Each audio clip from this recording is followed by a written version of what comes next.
বিশ্বকাপের মাত্র ৮ দিন বাকি, অথচ আর্জেন্টিনার মেইন গোলকিপার এবং দলের অন্যতম সেরা খেলোয়াড় এমিলিয়ানো মার্টিনেজকে নিয়ে ধোঁয়াশা তৈরি হয়েছে। বন্ধুরা, এমিলিয়ানো মার্টিনেজ কিন্তু হাতের ইনজুরিতে পড়েছেন, যার কারণে বিশ্বকাপের আগের দুইটা প্রস্তুতি ম্যাচ এবং বিশ্বকাপের প্রথম ম্যাচ যে আলজেরিয়ার বিপক্ষে অনুষ্ঠিত হতে যাচ্ছে সেই ম্যাচে কিন্তু এমিলিয়ানো মার্টিনেজকে নাও পেতে পারে আর্জেন্টিনা। যদিও আর্জেন্টিনার বেশ কিছু গণমাধ্যম বলেছেন আলজেরিয়ার বিপক্ষে বিশ্বকাপের প্রথম ম্যাচে শুরু থেকেই খেলবেন এমিলিয়ানো মার্টিনেজ, তবে লিওনেল স্ক্যালোনি চাচ্ছেন বিশ্বকাপের আগে যে দুইটা প্রস্তুতি ম্যাচ অনুষ্ঠিত হবে সেটাতে দলের অন্য যে দুইটা বিকল্প গোলকিপার আছে গিরোনিমো রুলি এবং জুয়ান মুসো, দুইজনকে কিন্তু তিনি পরীক্ষা করে দেখতে চান। যদি পরিসংখ্যানের হিসাবে কথা বলি তাহলে গিরোনিমো রুলি হুয়ান মুসোর থেকে এই দুইটা প্রস্তুতি ম্যাচে খেলার জন্য অবশ্যই এগিয়ে থাকবেন। গিরোনিমো রুলি খেলেন হচ্ছে ফ্রান্সের ক্লাব মার্সেই এবং তিনি সেই দলের প্রধান গোলকিপার।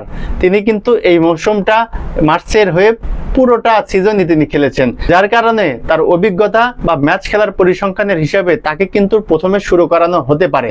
এবং এছাড়াও আর্জেন্টিনা জাতীয় দলের যে কয়জন সদস্য 2022 বিশ্বকাপ, 2022 ফিনালিসিমা, 2024 কোপা আমেরিকা জিতেছেন সেই দলের সদস্যদের মধ্যে গিরোনিমো রুলি অবশ্যই থাকবে।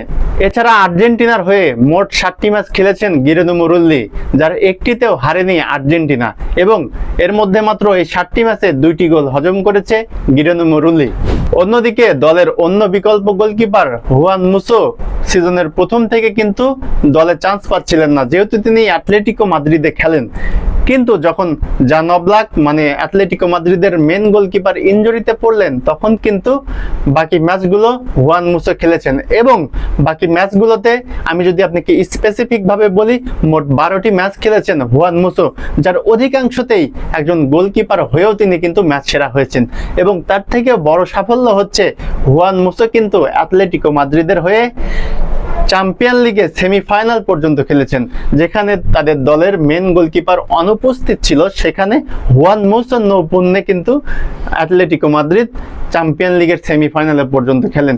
তাই আপাত দৃষ্টিতে যদিও গিরোনিমো রুলিকে মনে হচ্ছে তিনি আর্জেন্টিনার সামনের দুইটা প্রস্তুতি ম্যাচে একাদশে থাকবেন, কিন্তু সাম্প্রতিক ফর্ম অনুযায়ী অবশ্যই হুয়ান মুসোকে কিন্তু আপনি কখনোই ফেলে দিতে পারবেন না। তাই আইসল্যান্ড এবং হন্ডুরাসের বিপক্ষে বিশ্বকাপের আগে দুইটা প্রস্তুতি ম্যাচের যে শুরু করবেন তাকেই ধরা হবে আর্জেন্টিনার এমিলিয়ানো মার্টিনেজ পরবর্তী গোলরক্ষক। আপনি যদি এতক্ষণ ভিডিওটি দেখে থাকেন এবং একজন আলবিসেলেস্তে ফ্যান হয়ে থাকেন, আপনার মতামত কি?